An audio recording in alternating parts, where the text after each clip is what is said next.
Eita, são os bobocas. Eu sou a Anya e sou a filha do papai desde que eu nasci. Eu não quero essa mamãe, não. Qual é a profissão do seu pai? Ele é um especialista em saúde mental. A Anya gosta de amendoim, mas odeia cenoura. Socorro, eu não tô à venda.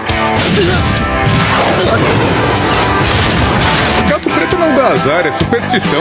Papi, O que é que foi? a Anya pisou no cocô. Amendoim! Só estiquei o braço, ele que veio na minha mão. Mentirosa! Endereço? É onde você mora. Eu moro aqui. A Anya queria tanto uma mamãe, um espião, uma assassina. Isso é legal demais.